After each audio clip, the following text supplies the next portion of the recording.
South India shopping మాల్లో block buster ఆషాఢం #1 kilo sale. ఆనందం అంటే మీ ఫ్యామిలీ తప్ప నేను అందరికి ఇచ్చే అడ్వైస్ కూడా ఏంటంటే యౌవనంలో అంటారు కదా, యౌవనంలో గాడిద కూడా అందంగా ఉంటుందట. ఎప్పుడైతే బాడీ మనకు ఒక్కొక్క పార్ట్స్ మనకు జవాబిస్తుంటుందో సో దీన్ని కాపాడుకోండి, కొంచెం దీనికి టైం ఇవ్వండి, ఇంకోటి ఫ్యామిలీని మంచిగా చూసుకోండి. Hi guys, welcome to I dream. నేను మీ Chanakya, the real talk with చాణక్యలో ఈరోజు వచ్చిన గెస్ట్ సుమారు ఇండస్ట్రీలోనే 25 ఇయర్స్గా ఉన్నారు. దాంతోపాటు ఎన్నో అద్భుతమైన క్యారెక్టర్స్ చేశారు. కాకపోతే అన్ని చూడగానే అరే మన అందరికీ తెలిసిన అన్నారా భయ్ అని చెప్పేసి పెద్ద పెద్ద సినిమాల్లో కూడా అంటే హీరోలతో పాటు విలనిజం కాగానే ఇలా ఎన్నో విభిన్నమైన పాత్రలు చేస్తూ మరి ముందుకెళ్తూ ఉన్న మరి ఆనంద భారతి అన్న ఇప్పుడు మనతో పాటు ఉన్నారు. మరి మాట్లాడదాం. ఈ మధ్య ఎందుకో కొంచెం స్పీడ్ తగ్గింది. ఆ స్పీడ్ తగ్గడానికి గల రీజన్ ఏంటో కూడా అడిగి తెలుసుకుందాం. ఆయన ఎలా ఉన్నారా? బాగున్నా తమ్ముడు, ఐఎమ్ ఫైన్. చాలా హ్యాపీ ఉంది ఏంటంటే మీరు మా షోకి రావడం కానీ ఇలా మాట్లాడుకోవడం చాలా హ్యాపీ అనిపిస్తుంది. చాలా రోజుల తర్వాత మళ్ళీ మనం మీట్ అవ్వడం. అవును. ఆనందన నాకు ఏంటి ఇందాక మెన్షన్ చేసినట్టే స్పీడ్ తగ్గింది ఏంటి అంటే స్పీడ్ ఏం తగ్గలేదు. స్పీడ్ తగ్గడం అంటే బ్రేక్ అనేది పడింది, లేదని కాదు. అంటే ఆ బ్రేక్ నాకే కాదు, పెద్ద పెద్దలు కూడా పడతాయి. అమితాబ్ బచ్చన్ కూడా పడింది, అలాగే మన బన్నీ కానీ మన అల్లు అర్జున్ గారితో, ప్రభాస్ గారితో యోగి, అవన్నీ. అయితే మన హీరోలు అది చాలా గర్వకారణం విషయం చెప్పాలి. ఏంటంటే మన హీరోలు ఒక రీజనల్ హీరో ఈరోజు ఇంటర్నేషనల్ హీరోలు అయిపోయారు. సో వాళ్ళ మార్కెట్ పెరిగింది. వాళ్ళు తెలుగు అనే ఇండస్ట్రీ నుంచి బయటికి వెళ్ళి ఇంటర్నేషనల్గా ఇప్పుడు వాళ్ళ గుర్తింపు పొందారు. అంటే వాళ్ళకి అంత క్రేజ్ వచ్చింది. సో ఆటోమేటిక్లీ ఏమైపోయిందంటే దాని కారణంగా స్పాన్ వాళ్ళది పెరిగింది. స్పాన్ పెరగడం వల్ల ఏమైందంటే ఇప్పుడు మా లాంటి ఆర్టిస్టులకు వాళ్ళ సినిమాలో చోటు లేకుండా అయిపోయింది.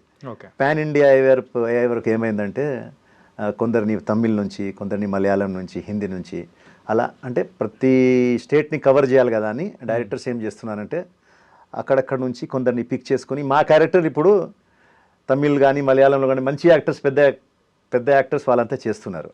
సో దాని కారణంగా మాది బ్రేక్ పడిందని మీరు చెప్పినట్టు మీకు అట్లా అనిపిస్తుంది. అంటే బ్రేక్ ఏం కాదు, బ్రేక్ స్లో అయిందని మీరు చెప్పేది కరెక్ట్, మీరు చెప్పింది కరెక్ట్. ఎందుకంటే అప్పుడు వీళ్ళతోటి సినిమాలు చేసేవాడిని కాబట్టి కంటిన్యూస్గా రిలీజింగ్లో ఉండేది, బ్యాక్ టు బ్యాక్. ఇప్పుడు పవన్ కళ్యాణ్ గారు కాగానే అల్లు అర్జున్ కాగానే మన ప్రభాస్, ఇలా మేము కనపడే వాళ్ళము క్యారెక్టర్స్లో. ఇప్పుడు ఏమైపోయిందంటే వాళ్ళ సినిమాలు కూడా 1.5 to 3 years పడుతుంది. ప్లస్ మనం పాన్ ఇండియా కాబట్టి మాకు దాంట్లో కొంచెం అవకాశాలు తగ్గినాయి. అయితే మాకు ఏమైందంటే మాకు ఇంకో ప్లాట్ఫామ్ ఓపెన్ అయిందంటే వెబ్ సిరీస్లు, వెబ్ మూవీలు, చిన్న సినిమాలు, బడ్జెట్. ఎందుకంటే ఈ హీరోలది ఇప్పుడు ప్రభాస్ కానీ, అల్లు అర్జున్ కానీ, చరణ్ కానీ, మన జూనియర్ ఎన్టీఆర్ కానీ, వీళ్ళదంతా ఇప్పుడు 500,000 crores బడ్జెట్లు వెళ్ళిపోతున్నాయి. సో ఇప్పుడు చిన్న బడ్జెట్స్ ఏదైతే ఉన్నాయో ఒక 20, 25, 15, దీంట్లో ఇప్పుడు మమ్మల్ని ఒక మంచి క్యారెక్టర్గా తీసుకుంటున్నారు. అంటే మెయిన్ లీడ్లో మమ్మల్ని కొంచెం తీసుకోవడం జరుగుతుంది. సో ఇది కూడా మంచిదే. ఈ స్లోగా దీంట్లో నుంచి మేము కూడా మళ్ళీ ఫ్యూచర్లో ఆ స్థాయికి వెళ్తాం. వాళ్ళు ఎట్లయితే ఆ స్థాయి నుంచి అక్కడికి వెళ్ళారో నాకు కూడా నమ్మకం ఏంటంటే మేము కూడా ఇక్కడ నుంచి మళ్ళీ స్లోగా మన గమ్యాన్ని చేరుకుంటాం. డెఫినెట్గా నమ్మకం ఉంది. అంటే ఫస్ట్ ఒక విలనిజం గ్యాంగ్ లో ఉండడం కానీ, సో ఈ టైప్ ఆఫ్ క్యారెక్టర్స్ అనేది కూడా చేసుకుంటూ ముందుకు వచ్చారు. ఈ 25 years జరిగిన కథ అయితే ఒకటి.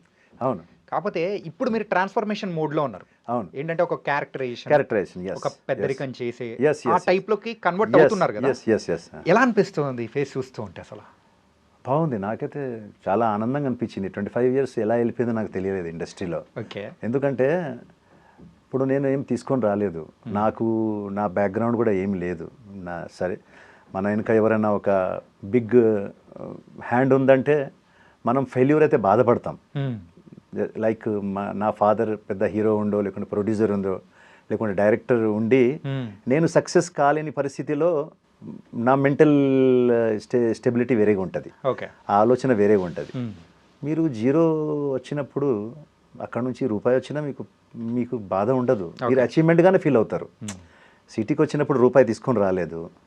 అలాంటి 25 years ఇండస్ట్రీలో నేను ఏదైతే సాధించానో అది నాకు ప్లస్సే, నేను ఎక్కడ పోగొట్టుకోలేదు. జీరో ఉండడం పోగొట్టుకుంటాడు, మైనస్లోనే పోతుంది వెళ్తుంది తప్ప జీరో నుంచి నేనేం పోగొట్టుకోలేదు ఏం లేదు. జీరోకి వచ్చాను, అక్కడ నుంచి నేను మ్యారేజ్ అవ్వడం, నా పిల్లలు మంచి స్కూల్స్లో చదవడం, నేను ఒక మంచి లైఫ్ గడపడము. అంటే లైఫ్ ఇన్ సెన్స్ అన్ని కారు బంగ్లాలు 10 ఉన్నాయని కాదు. నేను నాకు ఒక ఫ్లాట్ ఉంది, సొంత ఫ్లాట్ ఉంది, నాకు ఒక కారు ఉంది, నా మంచి ఫ్యామిలీ ఉంది, నాకు 2 పిల్లలు ఉన్నారు, వాళ్ళు మంచి ఎడ్యుకేషన్, వాళ్ళు చదువుతున్నారు. నాకు మా వైఫ్తో ఉన్న రిలేషన్ బ్యూటిఫుల్ రిలేషన్ ఉంది. నాతో పాటు మా అమ్మ ఉంటుంది, నా తమ్ముడు నాకు చాలా ప్రాణంగా ఉంటాడు. ఇంకేం కావాలి? ఇంకా మనకు అంటే ఓన్లీ డబ్బులే కాదు కదా, ఇవన్నీ కూడా మనకు సంతోషాన్ని ఇస్తుంది, మన ఆనందాన్ని ఇస్తుంది. సో ఇవన్నీ నాకు ఉన్నాయి భగవంతుడి దయ వల్ల. సో నేను ఇప్పుడు కూడా ఈ ఇండస్ట్రీలో 25 ఇయర్స్ నేను ఏదో పోగొట్టుకున్నాను, లేకుంటే నాకు ఇంకా నేను ఏ స్థాయికి వెళ్ళాలి ఆ స్థాయికి వెళ్ళలేదు అని ఎప్పుడు ఫీల్ కాలే. ఎందుకంటే నేను జీరో నుంచి వచ్చాను కాబట్టి నాకు 1, 2, 3, 4 ఏం దొరికినా నాకు అది ప్లస్ కిందికి వస్తుంది. సో నేను ఐఎమ్ వెరీ మచ్ హ్యాపీ. ఏ దొరికినా కూడా నేను ఫుల్ ఎంజాయ్గా చేస్తాను, ఎక్కడో నవ్వుకుంటా మంచిగా అంతతో సరదాగా ఉండి. షూటింగ్స్ ఉన్న టైంలో ఏ కొత్త ఆర్టిస్ట్ ఉన్నా, వాడు ఈరోజు వచ్చినా, వాడు నిన్నటి నుంచి ఉన్నా, ఎన్నో సంవత్సరాల నుంచి వాళ్ళందరితో కలిసిపోతా, వాళ్ళందరితో సరదాగా ఉంటా, ఎంజాయ్ చేస్తా. ఆ ఒక మూమెంట్ని నా మూమెంట్ని నేను ఎంజాయ్ చేయాలనుకుంటా అంతే. దాని వెనుక మళ్ళీ ఇది కావాలి అది కావాలని ఉండదు, ఏమొచ్చినా దాంట్లో సంతోషంగా ఉంటా. అదే మీరు ఇండస్ట్రీకి రావడానికి ద ఫస్ట్ మూవీ బద్రి. అంటే పవన్ కళ్యాణ్ గారు మిమ్మల్ని ఇలా ఇండస్ట్రీలోకి తీసుకురావడానికి ఆ పరిచయం కానీ, అంటే పూరి జగన్నాథ్ గారితో తర్వాత పరిచయం చేయించడం కానీ, మీరు అక్కడి నుంచి మీ జర్నీ అనేది మొదలు పెట్టడం అసలు ఎలా? అసలు అంటే పవన్ కళ్యాణ్ గారు నా దగ్గర అంటే తమ్ముడు షూటింగ్ జరుగుతుంది బిహెచ్ఏలో, అక్కడ పవన్ కళ్యాణ్ గారి ఫస్ట్ టైం నేను కలవడం జరిగింది. ఆయన కూడా అసలు ఆ టైంలో చాలా రిజర్వ్గా ఉండేవాళ్ళు. ఇప్పుడు రిజర్వ్గా ఉంటారు, అప్పుడు ఇంకా రిజర్వ్గా ఉండేవాళ్ళు. పేపర్ చదువుకుంటూ సోలోగా కార్నర్లో కూర్చొని అట్లా ఉండేవాళ్ళు. నేను తక్షణని మా ఫ్రెండ్ చాలా భయపడుకుంటూ వెళ్ళాం. అంటే కొంచెం భయం ఉంటుంది, రెస్పాన్స్ ఎలా వస్తుందని చెప్పేసి. సో ఆయన దగ్గరికి వెళ్ళి, సార్ మీతో మాట్లాడాలనుకుంటున్నామంటే, ఇలా పేపర్ ఇట్లా తీశారు, ఎవరు మీరు అన్నాడు. సార్ నా పేరు ఆనంద్ సార్, ఇతని పేరు తక్షణ అని చెప్పాను. ఓకే ఓకే ఓకే అని తర్వాత మీరేం చేశారు ఇంతకుముందు అని అడిగారు. అంటే మేము అడగడం ఏంటంటే, సార్ మాకు ఏదైనా మంచి నెక్స్ట్ కొంచెం ఎంకరేజ్మెంట్ ఇవ్వండి సార్, మీలాంటి హీరోస్ చెయ్యి మా మీద ఉంటే బాగుంటుంది సార్, ఎందుకంటే మాకు ఎవరు లేరు బ్యాక్ సపోర్ట్గా అని చెప్పా. మీరేం చేశారని అడిగాడు. అయితే అప్పటికి మేము మా ఒక చిన్న అచీవ్మెంట్ ఏముందంటే, మేమిద్దరము ఇక్కడ ఇమ్రాన్ ఖాన్ అని చాలా పెద్ద కొరియోగ్రాఫర్ ఉండేవారు, ఆయన ఫ్యాషన్ కొరియోగ్రాఫర్. అంటే ఆల్రెడీ మోడల్ మేము ఇద్దరం. ప్లస్ మంచి మంచి హోటల్స్లో, స్టార్ హోటల్స్లో అక్కడిక్కడ మేము షోస్ ఇస్తున్నాం. ప్లస్ అవి పేపర్స్లో పడుతున్నాయి ఫొటోస్ అవన్నీ. సో పవన్ కళ్యాణ్ గారికి ఇమ్రాన్ ఖాన్ అంటే తెలుసు. Is a very famous fashion photographer, fashion choreographer ఇక్కడ హైదరాబాద్లో. ప్లస్ అతను ఒక మోడలింగ్ ఇన్స్టిట్యూట్ రన్ చేస్తాడు. దాని నుంచి చాలామంది మోడల్స్ మన హైదరాబాద్లో చేస్తున్నారని ఆయనకు తెలుసు. ఆ నాలెడ్జ్ ఆయనకు ఉంది, అన్ని నాలెడ్జ్ ఉంటుంది ఆయన దగ్గర. ఎక్కువ బుక్స్ చదువుతారు, పేపర్ అవన్నీ చదువుతారు కాబట్టి ఆ నాలెడ్జ్ అంతా ఆయనకు బాగా ఉంటుంది. ఆధ్యాత్మికంగా అన్నీ కూడా ఆయనకు బాగా నాలెడ్జ్ ఉంది. సో అది చూడంగానే ఆయన, ఓహో అక్కడ చేశారా మీరు అని అడిగారు. ఇప్పుడు చేస్తున్నారని అడిగాడు. సార్ చేస్తున్నానని అన్నాను. అతను ఇంకో ఫ్రెండ్ తక్షణ, అతను పొట్టి శ్రీరాములు కాలేజ్లో అతను నాటకాలు అవన్నీ కూడా చేస్తున్నాడు. సో అతను కూడా అది కూడా ఆయనకు బాగా ఇంట్రెస్ట్, అన్ని నాలెడ్జ్ ఉంది కాబట్టి. సో అతనికి వీళ్ళని నేను పుష్ చేయొచ్చు అనుకున్నాడు. అంటే ఆయన కూడా ఒకటి కొంచెం దొరికింది, వీళ్ళకు కొంచెం మీడియా పరంగా దీని పరంగా నాలెడ్జ్ ఉంది కాబట్టి పుష్ చేయొచ్చు అని. ఆయన ఏం చేశారంటే, మీ ఫొటోస్ 2 ఇవ్వండి, రేపు మీ రెజ్యూమ్ ఏదైతే మీరు చేశారో అది ఇవ్వండి అన్నారు. నెక్స్ట్ డే మేము వెళ్ళి ఫొటోస్ ఇవ్వడము, మేము ఏదైతే చేసామో మోడలింగ్లో అవన్నీ ఇచ్చాము. 2-3 మంత్స్ అయింది, ఇంకా మాకు ఎలాంటి రెస్పాన్స్ లేదు. తర్వాత ఒకరోజు ఒక ఆఫీస్ నుంచి కాల్ వచ్చి, మిమ్మల్ని రమ్మంటున్నారంటే మాకు అసలు జీరో, అసలు ఎవరు రమ్మంటున్నారు ఏంది. అది త్రివిక్రమ్ గారని ఇంతకుముందు ప్రొడ్యూసర్ గారు ఉండే ఆయన, త్రివిక్రమ్ గారు ప్రొడ్యూసర్ గారు ఉండే ఆయన సినిమా, ఆయననే ఆయనకు ఈ బద్రి సినిమాకు ప్రొడ్యూసర్గా ఉన్నారు. సో త్రివిక్రమ్ గారు ఆఫీస్ నుంచి కాల్ చేస్తుంటే మాకేం అర్థం కాలే. సరే ఏదైతే మేము ఆ అడ్రస్ని పట్టుకొని వెళ్ళాము. అక్కడికి వెళ్ళిన తర్వాత ఆఫీస్ బాయ్ వచ్చాడు, పైకి తీసుకెళ్ళాడు. ఒక పర్సన్ ఆపోజిట్లో కూర్చొని ఉన్నాడు. ఈ మీకు మీ క్యారెక్టర్స్ ఇలా ఇలా అని ఎక్స్ప్లెయిన్ చేశాడు ప్రకాష్ ఇంతకు ఆ క్యారెక్టర్ అంటే చెప్పిన వాళ్ళు ఎవరు? అదే చెప్తున్నా, Okay. మీరు వినండి. చాలాసార్లు చెప్పాను మీకు వేరే ఇంటర్వ్యూస్లో కూడా. ఇలా ఇలా మీరు ప్రకాష్ రాజ్ గారితో ఉంటారు, ఇలా కోర్టులో ఉంటారు, Yeah. కోట్ ప్యాంట్ వేసుకుని ఉంటారు, ఆయనకు హెంచ్ మ్యాన్స్ లాగా అని అన్నారు. సార్ అది ఇక మామూలుగా ఆర్టిస్ట్కి ఉంటుందిగా. సార్ ఏమైనా డైలాగ్స్ ఉన్నాయా సార్ అని అడిగాం ఇద్దరం. సార్ ఏమైనా డైలాగ్స్ ఉంటుందా సార్ సినిమా అంతలో అని అడిగాం. అంటే నవ్వి ఆ పర్సన్ కింద నుంచి ఇన్ని ఫోటోలు తీశాడు. ఇన్ని ఫోటోలు ఉన్నాయి, మీరు నమ్మరు. ఇన్ని ఫోటోలు తీసి బెంచ్ మీద పెట్టాడు. పెట్టేసి ఇన్ని ఫోటోలలో మీరు నాకు నేను ఎవరో మీకు తెలుసా అన్నాడు. సార్ తెలియదు సార్ అన్న. మీరు నాకు ఎవరో తెలియదు, కానీ ఇన్ని ఫొటోస్ నుంచి మీ ఇద్దరిని నేను ఎందుకు పిలవడం జరిగింది అన్నాడు. సార్ అది కూడా తెలియదు సార్ అన్న. పవన్ కళ్యాణ్ గారు మిమ్మల్ని ఇద్దరిని ఈ సినిమాలో పెట్టుకోమని చెప్పారు అన్నాడు. షాక్. ఇద్దరం ఒకరికొకరు చూసుకున్నాం. Sir thank you sir. ఆయన ఇప్పుడు సార్ మీరు అంటే నేనే ఈ సినిమా డైరెక్టర్, నా పేరు పూరి జగన్నాథ్ అన్నారు. అప్పుడు ఇంకా మాకు ఇంకా షాక్. ఇంకా దాని తర్వాత అసలు ఇంకా ఏం మాట్లాడలే. సార్ మీరు ఏమి ఇచ్చినా మేము చేస్తాం సార్, అలాగే అదొక ఆర్టిస్ట్గా ఏదైనా ఉంటుందంటే ఇది మన జర్నీ స్టార్ట్ అయింది, ఇప్పుడు చాలా చేయాల్సి ఉంది, మనము ముందు చేద్దాం అన్నారు. దాని తర్వాత ఇంకా మేము అంతా కిందికి వెళ్ళి కొలతలు అని ఇవ్వడం అవన్నీ జరిగింది. దాని తర్వాత ప్రయాణం స్టార్ట్ అయింది. నిజంగానే ఆయన చెప్పినట్టే పూరి గారు ఇక నెక్స్ట్ నుంచి మీకు ఈడియట్లో తీసుకున్నారు, తీసుకున్నారు. దాని తర్వాత కంటిన్యూస్గా ఆయన చేశారు నాతో సినిమాలు, ప్రతి సినిమాలో తీసుకున్నారు ఆయన. స్పెషల్గా పిలిచి ఏదో ఒక క్యారెక్టర్ మనకి ఇచ్చేవాళ్ళు. సో ఆ విధంగా పవన్ కళ్యాణ్ గారు లేకుంటే ఇది జరగకపోయేది కాదు. సరే ఇది చేసామని దీని తర్వాత మేము తిరగడం మొదలుపెట్టాం. కొంచెం రికగ్నిషన్ వచ్చింది కదా అని ఇంకా ఆది ఓపెనింగ్ అయింది రామారెడ్డి స్టూడియోలో. అక్కడికి వెళ్ళడం, అక్కడ కలవడము, అక్కడ ఫొటోస్ ఇవ్వడము, వినయ్ గారికి నచ్చడము. ఆయన ఆది సినిమాలు మమ్మల్ని జూనియర్ ఎన్టీఆర్ గారి అన్నల్లాగా తీసుకోవడము, అది మంచి క్యారెక్టర్స్. మేము జైల్లో ఉంటాము. సో ఇలా సినిమా ప్రయాణం మొదలైంది. ఇక అక్కడ నుంచి ఇంకా అందరితో పెద్ద పెద్ద డైరెక్టర్స్ అందరితో చేసాము. రాజమౌళి గారితో చేశాను 3-4 సినిమాలు. సో ఆ అదృష్టం అయితే మాకుంది. ఇప్పుడు ఉన్న ఆర్టిస్ట్కు ఆ అదృష్టం ఉంటుందో లేదో తెలియదు, ఎందుకంటే రాజమౌళి గారు ఇప్పుడు సినిమాలు మనోళ్ళు చేయాలంటే నాకు తెలిసిన వరకు ఇట్స్ వెరీ హార్డ్.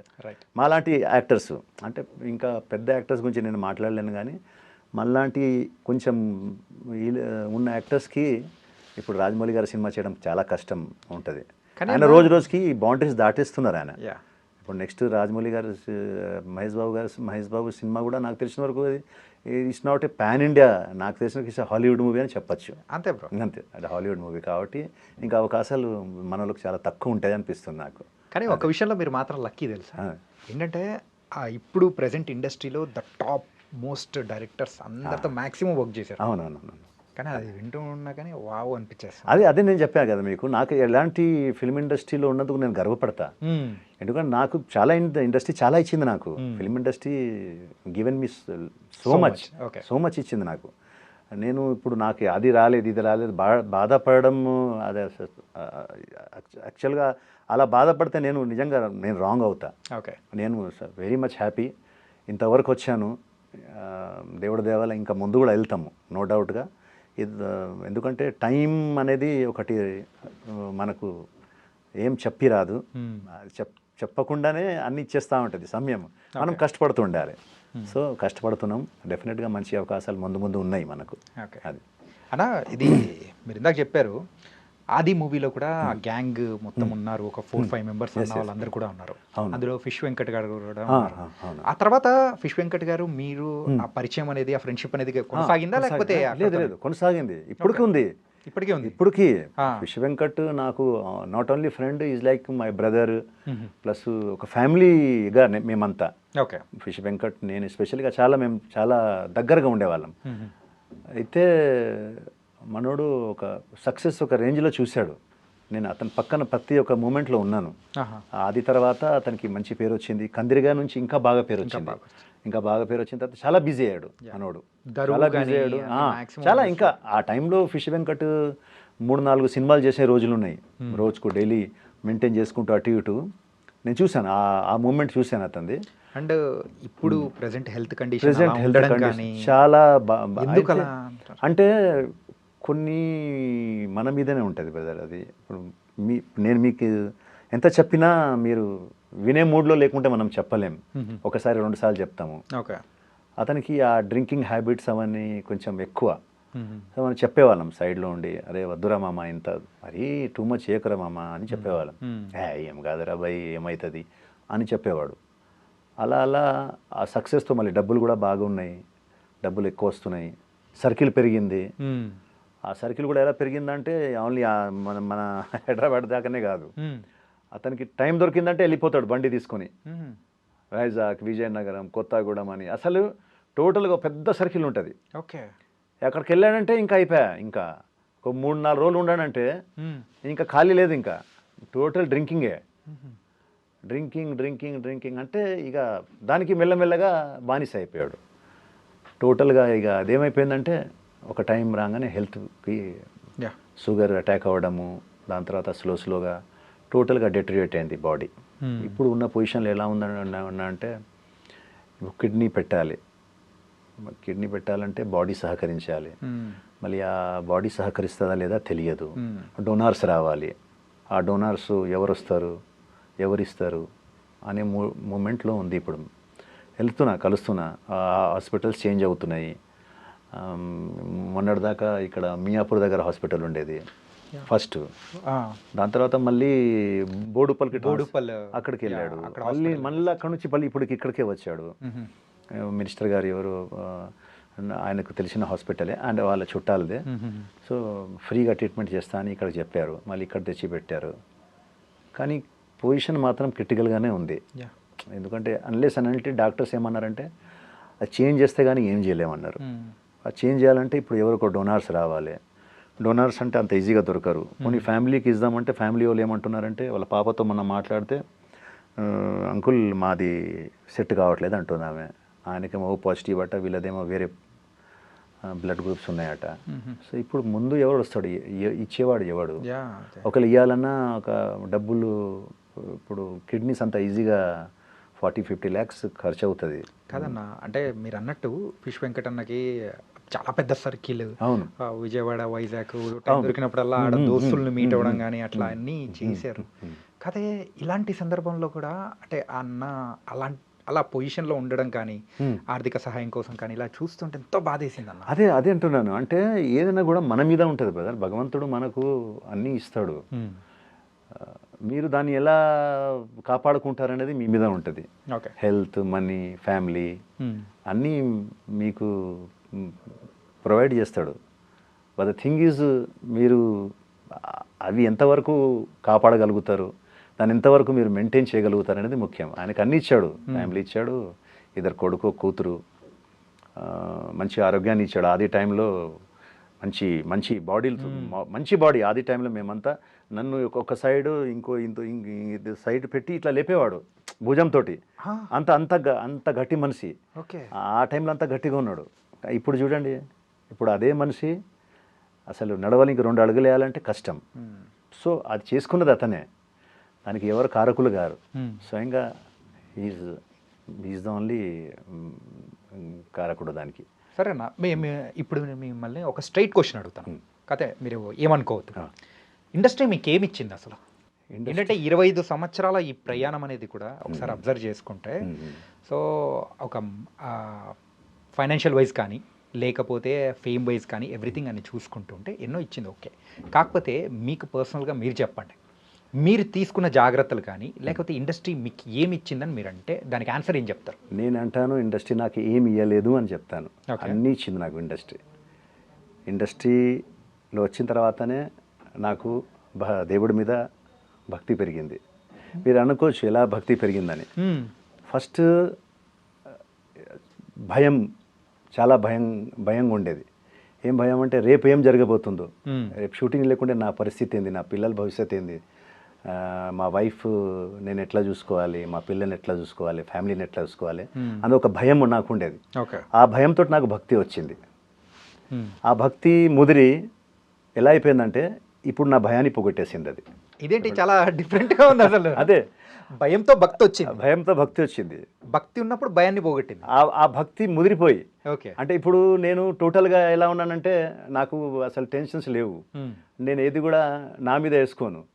ఆ భగవంతుడు ఉన్నాడు ఎందుకు ఏదైనా ఇన్ని రోజులు 25 years నన్ను చూసుకున్నాడు ఇంకా ముందు చూడడా నాకంతా బాగానే ఇస్తున్నాడుగా నాకు మంచి ఫ్యామిలీని ఇచ్చాడు నాకు మంచి పిల్లలు ఇచ్చాడు మంచి సర్కిల్ ఫ్రెండ్ సర్కిల్ ఇంకా ఏం కావాలి నాకు ఇంకా అంటే కోట్లు ఉంటేనే సరిపోదుగా ఇప్పుడు మన కోట్లు ఉండి ఇవన్నీ లేదంటే వేస్ట్ కదా లైఫ్ ఎంతమంది దగ్గర డబ్బులు ఉన్నాయి ఆరోగ్యం లేకుంటే ఎందుకు ఆరోగ్యం లేనప్పుడు మీరు వేస్ట్ డబ్బులు ఏం చేస్తాం దాని మీద పండుకుంటామా తింటామా తినడానికి మరి అది రోటీ అదే మీకు అన్నం కావాలిగా ప్లస్ రకరకాల వంటలు తినాలంటే మీరు మీ ఆరోగ్యం బాగుండాలి కదా ఫస్ట్ ధనాలు డబ్బులు సంపాదించే పిచ్చిలో ఇవన్నీ పోగొట్టేస్తున్నారు ఫ్యామిలీని పోగొట్టేస్తున్నారు బయట ఇల్లీగల్ అఫేర్స్ అని నీకు సక్సెస్ వచ్చిందని నువ్వు రోజు రెగ్యులర్గా సాయంత్రం అవగానే నువ్వు తాగడము తినడము అంటే నీ బాడీని నువ్వు ఎలా యూజ్ చేసుకుంటున్నావు అంటే ఒక డస్ట్బిన్ లాగా యూజ్ చేసుకుంటున్నావు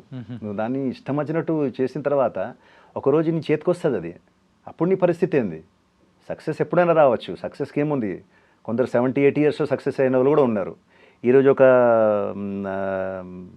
ఆయన చనిపోయారు 119 years అట ఆయన world famous marathon runner 119 years అతను మ్యారథాన్ రన్నింగ్ స్టార్ట్ చేసింది 90 yearsలో అట రైట్ 90 years నుంచి వితిన్ టు 10 to 19 అంటే 29 yearsలో వ్యాప్తంగా అతను పేరు సంపాదించాడు ఈరోజు అతను చనిపోయినందుకు మీడియా దగ్గర నుంచి అందరు బాధపడుతున్నారు ఎందుకని అతను ఆ ఏజ్లో కూడా సక్సెస్ వచ్చింది ఇన్ఫాక్ట్ ఆయన ఎవరో నాకు తెలియదు కానీ ఇట్లా మనం మాట్లాడుకుంటున్నామంటే అంతే కదా అన్ని పేపర్స్లో అన్ని న్యూస్లో అతని గురించి వచ్చింది 90లో అతను మ్యారథాన్ మొదలు పెట్టాడట వితిన్ 29 yearsలో ఆల్ ఓవర్ వరల్డ్లో ఎన్నో అవార్డ్స్ గెలిచి ఎన్నో నేషనల్ అవార్డ్స్ గెలిచి ఆయన 119 yearsకి మొన్న యాక్సిడెంట్లో ఏదో బండి గుద్దేస్తే చనిపోయాట కానీ అన్ని మీడియా మాట్లాడుకుంటుందే మంచితనం గురించి అతను సాధించిన దాని గురించి మాట్లాడుకుంటా అదే సక్సెస్కు ఏజ్ లేదు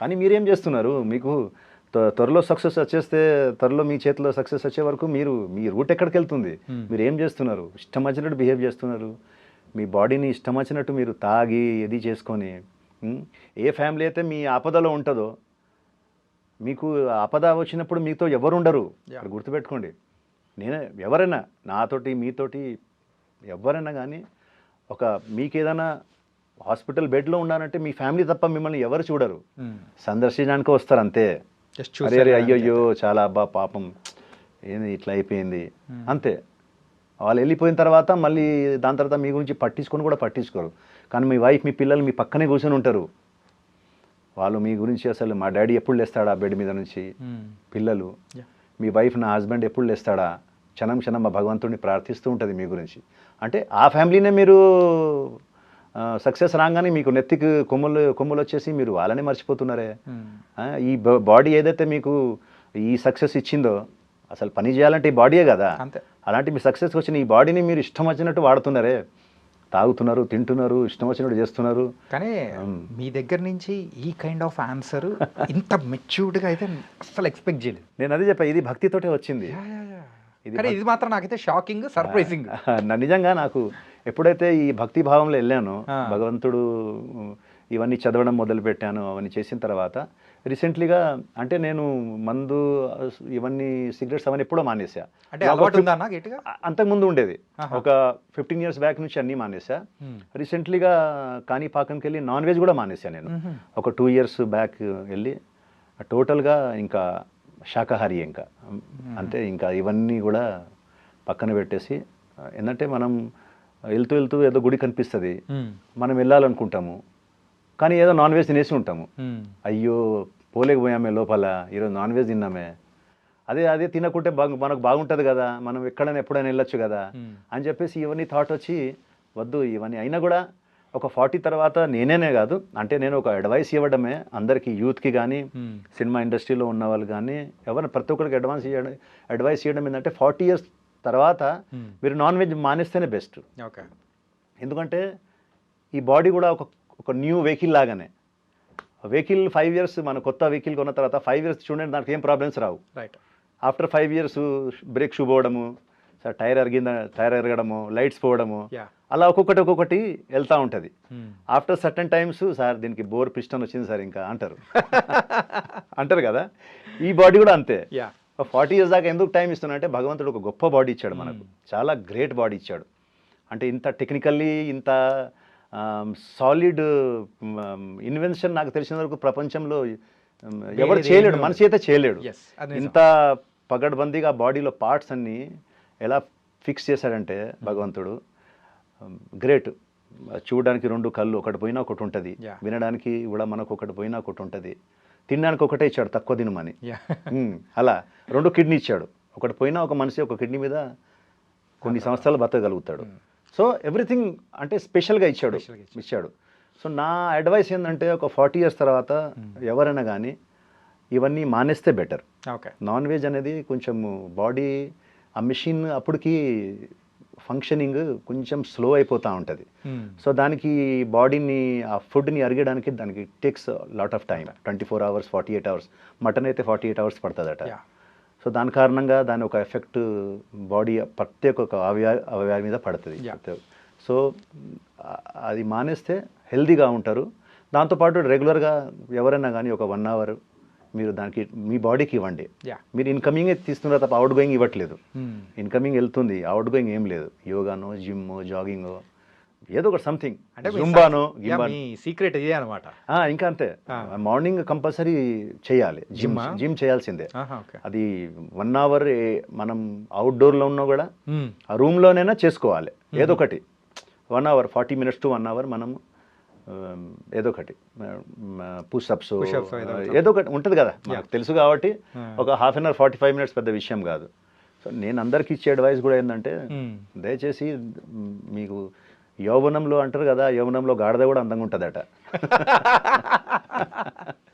కాబట్టి మీరు యౌవనంలో ఉన్నారు, ఈ 40 years లోపల ఎంత యౌవనంలోనే ఉంటారు, మీరు అందంగానే కనిపిస్తారు అందరికీ. కానీ ఒక ఏజ్ దాటిన తర్వాత ఎప్పుడైతే బాడీ మనకు ఒక్కొక్క పార్ట్స్ మనకు జవాబిస్తుంటుందో అప్పుడు ఇస్తుంటది. సో దీన్ని కాపాడుకోండి, కొంచెం దీనికి టైం ఇవ్వండి, ఒక 1 hour. అలాగే ఫుడ్ హ్యాబిట్స్ కానీ అన్నిటి అది చూసుకోండి. ఇంకోటి ఫ్యామిలీని మంచిగా చూసుకోండి. అది మెయిన్ అన్న, నేను చెప్తున్నాను అందరికి అదే చెప్పింది అంటే దయచేసి ఫ్యామిలీని మంచిగా చూసుకోండి. ఎందుకంటే మీ ఆపదలో వాళ్ళు తప్ప ఎవ్వరు రారు. అంటే అన్న మీరు ఇలా మాట్లాడుతున్నారు, సో కంప్లీట్గా మారిపోయారు. ఏంటంటే ఇంతకు మీరు ఏ ఏజ్లో ఇండస్ట్రీ నుంచి అంటే మొదలెట్టారు జర్నీ అనేది? 20 yearsలోనే. 20 yearsలో ఆ టైంలోనే. తక్కువ ఏజ్లో వచ్చాను. మీరు చూడండి, మీరు బద్రీలో చూస్తే అసలు మీసాలు గడ్డాలు కూడా రాలే నాకు. అసలు చాలా ఆ ఫేస్ ఈ ఫేస్ ఇప్పుడు గుర్తుపట్టారు మీరు, ఇంత లాంగ్ హెయిర్స్ విచిత్రంగా, అంటే నాకే విచిత్రంగా అనిపించేది చూస్తే. కానీ ఆ టైంలో సార్కి పూరి గారికి నచ్చింది. అంటే ఆ టైంలో లాంగ్ హెయిర్ ట్రెండ్స్ లేదు, ఎవరు పెద్దగా తిరిగే వాళ్ళు కాదు. మేమంతా ఆయనకు ఒక వింత కనిపించాం ఈ లాంగ్ హెయిర్ చూసే వరకు. అరే వీళ్ళను బ్యాక్ ఈవెన్ మన పవన్ కళ్యాణ్ గారు కూడా అంటే అందరిలో డిఫరెంట్ ఉంటేనే కదా సినిమాలు పనిచేసేది. సో మేము కూడా ఆ ఒక హెయిర్ స్టైల్ని తీసుకొని కొన్ని రోజులు దాన్ని క్యాష్ చేసుకున్నాము. ఒక సర్టన్ టైం తర్వాత ఇంకా చాలు, ఇంకా ఇది దీని పని అయిపోయింది, ఇంకా మనకు అంత ఇంత పేరు వచ్చింది. ఇప్పుడు మనం తీసేసినా కూడా మనకు క్యారెక్టర్స్ ఇస్తారు, ఏదో ఒకటి ఇస్తారు. అప్పుడు ఈవెన్ మీకు ఆదిలో చూసిన అయితే కూడా ఉంది నాకు, ఆ కట్టేసి ఉంటాము దాంట్లో. దాని తర్వాత మెల్లమెల్లగా స్లోగా ఇప్పుడు తీసేసాము, ఇంకా క్యారెక్టర్ చేస్తున్నాము. దేవుడి దేవల వస్తుంది, బాగానే చేస్తున్నాను. ముందు కూడా బాగుంటుంది అనుకుంటున్నా. అది అసిన్ గారిని ఎందుకు ఏడిపించారు మీరు దీంట్లో? భలే సీన్ అండి, మంచి సీన్ అండి అది. పూరి గారు సార్, పూరి గారు నిజంగా ఆయన రైటింగ్ కానీ, ఆయన డైలాగ్స్ కానీ, డైరెక్షన్ కానీ అద్భుతం. అసలు మీరు పూరి గారితో వర్క్ చేస్తుంటే అసలు వర్క్ చేసినట్టే ఉండదు. అదే ఏదో మనం ఏదో సరదాగా పిక్నిక్ వచ్చినట్టు ఉంటుంది. ఇంకొకటి అక్కడ మీరు రవితేజ గారికి ఒక ఎలివేషన్ ఇస్తారు. ఏంటంటే ఇక్కడ సుబ్బరాజ్ గారు అంటే గ్యాంగ్ అందరూ వాళ్ళు వచ్చేసి గుర్తెట్టుకోండి, ఒక్కడే వచ్చి 20 మంది అది బాగా పేలిందండి ఆ డైలాగ్ నాకు. మీరు చెప్తున్నారు కదా, ఇట్లా కొన్ని వేల మంది చెప్పింటారు నాకు డైలాగ్ అది.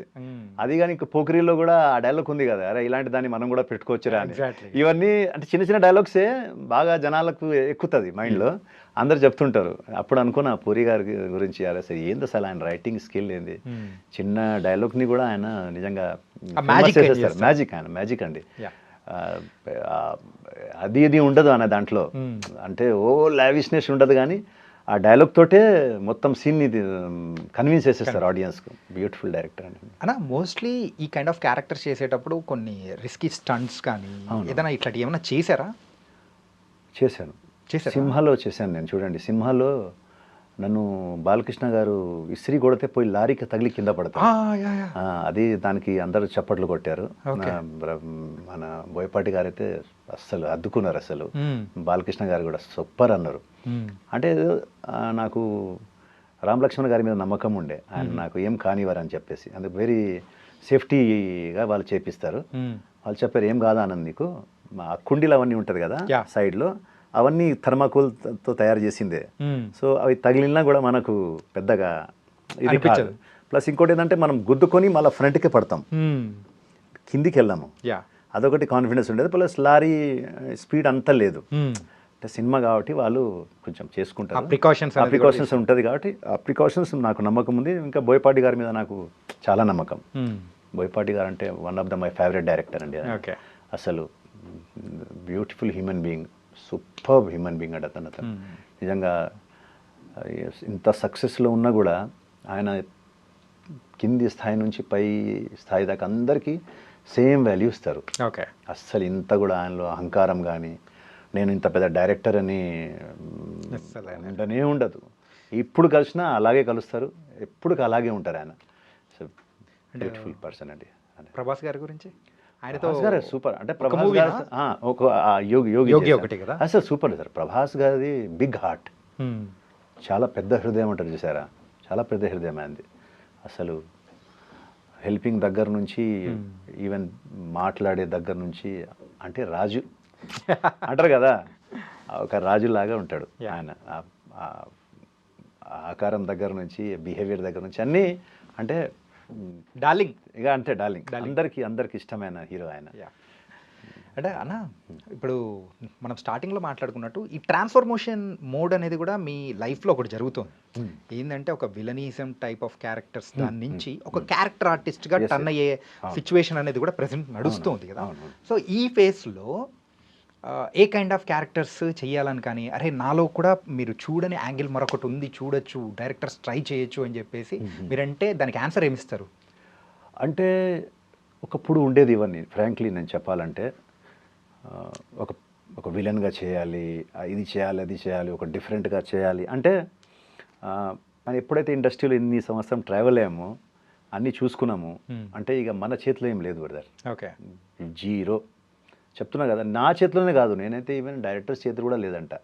అంతా అక్కడి నుంచి సిగ్నల్ రావాలి. షేక్స్పియర్ చెప్పినట్టు ఈ ప్రపంచం అనేది ఒక స్టేజ్. ఆ భగవంతుడు మనతోటి ఆడుకుంటున్నాడు. అంటే వి ఆల్ ఆర్ ప్లేయర్స్. ఆయన డైరెక్టర్, నేను నా దృష్టిలో నంబర్ 1 డైరెక్టర్ అతనే. సో అక్కడి నుంచి నాకు ఏమొచ్చినా చేసేస్తున్నాను. ఎందుకు చేసేస్తున్నా అంటే, వర్క్ ఈజ్ వర్షిప్గా భావిస్తా. అది ఇంత చిన్న వర్కా, పెద్ద వర్కా, చిన్న సినిమానా, ఇంత బడ్జెట్ అయినా, ఏమీ లేదు, మనం అన్నీ చేయాలని ఫిక్స్ అయ్యా. చాలామంది అంటుంటారు, ఏందన్నా నువ్వు అంత చిన్నగా చేసినావు అంటుంటారు. ఎంత చిన్న సినిమా చేసినావు ఏందన్నా, అది అంత బడ్జెట్ కరెక్ట్గా లేదు, ఆ డైరెక్టర్ కరెక్ట్గా లేడు. డైరెక్టర్ కరెక్ట్గా లేకపోయినా నా పని నేను చేసుకుంటా. నేను ప్రొఫెషనల్గా నాకు ఏదో డైలాగ్స్ ఇస్తున్నారో, నా సీన్స్ ఏది ఇస్తున్నారో నేను చేస్తా. అతను రిలీజ్ చేస్తాడా, రిలీజ్ చేయడా, అది నా పని అయితే కాదు. నా పని యాక్టింగ్ చేయడం. కెమెరా ముందు చిన్న సినిమా అయినా నేను అదే నటించాలి, ఎంత పెద్ద సినిమా అయినా అదే నటన నాతో ఉంటుంటుంది. నేను నా 100% ఇస్తా. వాళ్ళు రిలీజ్ చేసుకొని చేయకపోని నా వర్క్ మాత్రం చేస్తా.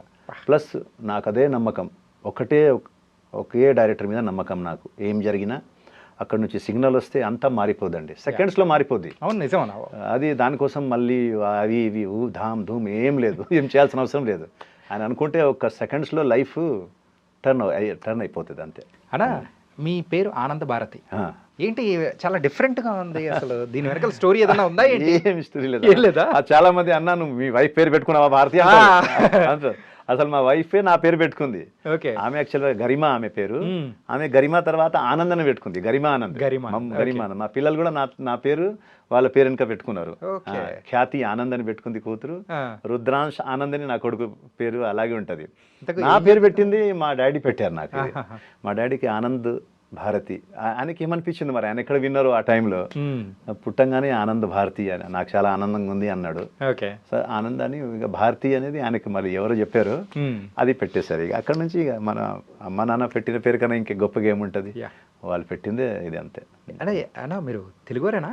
తెలుగు అయితే కాదు, ఓకే. తెలుగు కాదు, నిజంగా చెప్పండి ఝార్ఖండ్ బేస్డ్. కానీ ఇప్పుడు తెలుగు అయిపోయినట్టే ఇంకా. మీరు మావారన్నా, అంతే రూట్స్ అక్కడి నుంచి ఉన్నాయి. రూట్స్ అక్కడ నుంచి ఉన్నాయి. అదే ఇప్పుడు నేను టోటల్ నేను ఐఎమ్ తెలుగు. ఇప్పుడు నేను మళ్ళీ అటు లేదు అంటారు కదా, ఒకటి ఇంకోటి ఏమంటారంటే సామెత ఉంది చూసారా, కన్న తల్లి కన్నా పెంచిన తల్లి గొప్పదట, అంతే కదా. ఇప్పుడు అది కన్న తల్లి, నేను ఝార్ఖండ్లో పుట్టాను కానీ నేను పెరిగింది ఇప్పుడు ఉండేది ఇక్కడ తెలుగువారే, ఉప్పు పప్పు అన్ని తినేది నేను ఇక్కడదే కాబట్టి నాకు ఇదే పెంచిన తల్లి గొప్పదంటారు. నాకు ఈ ల్యాండే, ఎస్పెషల్లీ తెలంగాణలో మా డాడీ ట్రాన్స్ఫర్ అయ్యారు అప్పుడు. BCCL Bharat coking coal limited అని ధన్బాద్లో ఉంటుంది, చాలా పెద్దది కోల్ మైన్స్ అది. అక్కడ నుంచి ట్రాన్స్ఫర్ చేస్తే ఇక్కడ సింగరేణి కాలేజెస్ కంపెనీ ఆదిలాబాద్ ఇవన్నీ ఉంది కదా, కోల్ బెల్ట్ ఉంది కదా, రామగుండం ఇటు బెల్లంపల్లి. సో ఆ బెల్లంపల్లికి రావడం జరిగింది డాడీ ట్రాన్స్ఫర్ అయ్యి. ఇంకా ఇక్కడే ఉండిపోయాం. ఇంకా దాని తర్వాత ఈ 10th అయిపోయిన తర్వాత సిటీకి రావడము, డిగ్రీ ఇంటర్మీడియట్ తర్వాత డిగ్రీ చేయడం, దాని తర్వాత మా గురుగారు మన సూర్య భగవాన్ దాస్ గారు కలవడము. ఆయన నిజంగా ఆయనే అసలు ఇండస్ట్రీ తీసుకెళ్ళింది ఆయననే, చూపెట్టింది ఆయననే ఇండస్ట్రీ, అవే సినిమా ఇండస్ట్రీ ఎలా ఉంటుందని చూపెట్టింది ఆయన. ఒక లైఫ్ ఇచ్చింది మన గాడ్ ఫాదర్గా, సినిమాకి పరిచయం చేపించింది మన పవన్ కళ్యాణ్ గారు. ఇక దాని తర్వాత అంటారు కదా, ఇప్పుడు క్లాస్లో అన్ని టీచర్స్ ఉంటారు, మ్యాథ్స్, ఇంగ్లీష్, సోషల్ స్టడీస్ అన్నీ. సో అలా ఒక్కొక్క డైరెక్టర్ ఒక్కొక్క టీచర్ మనకు భలే కంపేర్ చేశారు. అదే ఆ టీచర్స్ వాళ్ళు మనకు పాఠాలు నేర్పించాడు, జీవిత పాఠాలు కాకుండా సినిమా పాఠాలు వాళ్ళు నేర్పించారు. వాళ్ళు మనకు ఇప్పుడు నేర్చుకుంటూనే ఉన్నాం. ఈరోజు వచ్చిన డైరెక్టర్ కూడా నాకు నిజంగా ఈరోజు కొత్తగా వచ్చి డైరెక్షన్ చేస్తున్నాను కూడా నేను అతను చెప్పినట్టే వింటా. ఎందుకంటే నేను డైరెక్టర్ యాక్టర్స్ని, నేను వాళ్ళకి అడ్వైస్ ఇవ్వను. ఎందుకంటే ఏ డైరెక్టర్ అయినా ఒక థింకింగ్, ఒక థాట్ తోటే వస్తాడు ఇది తీయాలని. నేను వాళ్ళకి డిస్టర్బ్ చేయను. అతను ఈరోజే రాని ఇండస్ట్రీకి, అతను ఏదో పెట్టుకునే వస్తాడు, ఆనంద్ నాకు ఈ క్యారెక్టర్ ఇవ్వాలి, ఇలా డైలాగ్ చెప్తే బాగుంటుందని చెప్తాడు. ఓకే తమ్ముడు నువ్వు ఎలా అంటే ఎలా అని చెప్తాను. సో నేను నా పని వరకే నేను చేసుకుంటా, డైరెక్టర్ పని వాళ్ళకి చేస్తేనే కరెక్ట్. ఎవరి పని వాళ్ళకి చేరిస్తే సూపర్, అసలు ఇంకా అసలు ఆ ప్రాబ్లమే రాదు. నా ఆఖరిగా మిమ్మల్ని ఒక క్వశ్చన్ అడుగుతాను ఏంటంటే, ఈ డబ్బు పరంగా అయినా కానీ సో ఫైనాన్షియల్ ఇష్యూస్ విషయానికి వచ్చేటప్పటికి ఎక్కడో చోట కొంచెం ఫిక్కిలైన సందర్భాలు అనేది కూడా ఆర్టిస్టుల విషయంలో చూస్తూ ఉంటాం. అంటే మీ సందర్భంలో ఏదైనా ఇట్లాంటిది ఏదైనా జరిగిందా మీ విషయంలో? డైలీ జరుగుతుంది బ్రదర్ అది. ఎందుకంటే ఆర్టిస్ట్కు ఒక గవర్నమెంట్ ఆఫీషియల్ లాగానో లేకుంటే ఏదైనా బిజినెస్ మ్యాన్ లాగా డబ్బులు ఉండవు. షూటింగ్ ఉన్నప్పుడు డబ్బులు వస్తాయి. అది వచ్చినప్పుడు ఎలా ఉంటుందంటే, నేను చెప్పాను కదా మీకు, మేనేజ్మెంట్ అనేది వెరీ ఇంపార్టెంట్ ఉంటుంది. ఇప్పుడు నేను అదే మీకు ఒక విషయం అదే చెప్పాలనుకున్నా. ఫిష్ వెంకట్ చాలా బిజీ, నాకు చాలా క్లోజ్ ఫ్రెండ్, నాకు చాలా దగ్గర. అతను కొన్ని సందర్భాల్లో రెండు జేబులలో లక్షలు చూశాను నేను అతనికి. 5 షూటింగ్లు రోజుకు 4-5 షూటింగ్ చేసేవాడు. ఓకే, ఫుల్ నాకే డబ్బులు ఇచ్చారే మామ, నేను రాలేను షూటింగ్ నుంచి, నేను ఫలానా అంటే నా దగ్గరే మా సుచిత్రలోనే ఒకటి డూప్లెక్స్ తీసుకున్నాడు. ఆ ఓనర్కి క్యాష్ అప్పుడు క్యాష్ కొంచెం ఇస్తా అని చెప్పినట్టున్నాడు. వాళ్ళిద్దరే మాట్లాడుకున్నారు. సో నాకు ఎప్పుడైనా షూటింగ్లో కలిసేటప్పుడు, అరే మామ ఈ 2 లక్షలు ప్లీజ్ పోయి ఇవ్వరా, ఏమనుకోకరా మామ అని అనేవాడు. నువ్వు అటు వెళ్తున్నావు, మీ ఇల్లు అదే కదా, నా మీద నమ్మకం. మళ్ళీ ఇక్కడ ఆనంద్ గారు రూపాయి తీసుకోవడం నాకు తెలుసు. సో నాకు ఇచ్చేసేవాడు, నేను తెచ్చి ఇక్కడ ఇచ్చేవాడిని. సో అంత డబ్బులు ఒకప్పుడు ఉన్న ఫిష్ వెంకట్కి మిస్మేనేజ్మెంట్ ఆఫ్ మనీ అంటారు చూసారా, అది జరగడంతో ఈరోజు ఏమీ లేదు. ఆ టైంలో అతను ఆ మనీని కొంచెం సేవ్ చేసేవో, లేకుంటే ల్యాండ్ తీసుకునో, లేకుంటే ఏదో సంథింగ్ మేనేజ్ చేసేది ఉంటే ఈరోజు అతనికి ఈ పరిస్థితి రాకపోయేది. కానీ అది ఆ మాయకత్వమా అతనిలో, లేకుంటే అసలు అతనికి దాని గురించి పట్టించుకోలేదా, డబ్బులు అంటే ఈరోజు నా దగ్గర ఉన్నట్టు ఎప్పుడు నా దగ్గర ఉంటుందా అనుకున్నాడా, అది తెలియదు నాకు. లేకుంటే మేనేజ్మెంట్ తెలియదా, హౌ టు మేనేజ్ మనీ అనేది తెలియదా. అదే తర్వాత ఇప్పుడు చూస్తే ఏమీ లేదు. అరే ఏమరా మామ ఎక్కడ పోయిన డబ్బులు అంటే, ఏమోరా మామ అంటాడు. అరే నేను అంత సంపాదించినావు కదరా, ఏం చేసినావురా మామ అంటే, ఏమోరా వాడు తీసుకొని ఏదో అంటాడు. ఆన్సర్ ఉండదు అతని దగ్గర. ఓకే. సో సో నేనేం చెప్పేదంటే మాకు కూడా అదే ఆ ప్రాబ్లము అతనికి ఇప్పుడు అవుతుంది బెడ్ మీద పడ్డ తర్వాత. ఇప్పుడు డబ్బులు అన్నీ పోయినాయి మనోడి దగ్గర. సో అందరి దగ్గర హెల్ప్ అడగాల్సిన పరిస్థితి వచ్చింది. మాకేందంటే ఒక్కొక్కసారి 3-4 months కూడా షూటింగ్ ఉండదు. అయితే ఉన్నప్పుడు మనం ఏదైతే మన దగ్గర ఉంటుందో డబ్బులు దాన్ని మేనేజ్ చేసుకుంటే మనకు ఆ ప్రాబ్లం రాదు. నైస్ అన్న. ఏంటంటే మీ లైఫ్లో వస్తున్న ఈ ట్రాన్స్ఫర్మేషన్ ఏదైతే ఉందో కొత్త క్యారెక్టర్స్ కానీ క్యారెక్టర్ ఆర్టిస్ట్గా ఇవన్నీ మీరు చేయబోతున్నారు. సో దానికి కూడా ఆల్ ద బెస్ట్. ఇంకా మమ్మల్ని బాగా ఎంటర్టైన్ చేయండి. ఆనంద్ భారత్ అన్న పేరు కూడా ఇంకా బాగా వినిపించాలని కూడా కోరుకున్నాం. Thank you so much. Thank you so much.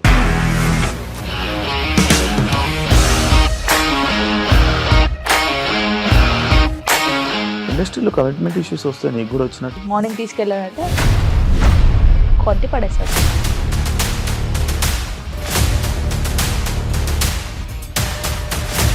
ఒక్కళ్ళు కూడా చూడలేదు ఈ సినిమా అని చెప్పడానికి కూడా చాలా ధైర్యం కావాలి. అది నిజం కదా, దాంట్లో ధైర్యం ఏంటి? ఇది నెక్స్ట్ డే ప్లేట్ మార్చేస్తే తప్పు కదా. As of now we're comfortable this అని నేను అనుకుంటున్నాను. రష్మిక గారిది మీది ఒకే ఊరు అంటే కదా? మీకు కోపం వచ్చిందంటే బాగా తిట్టేత్తరా? తిట్టేద్దామండి.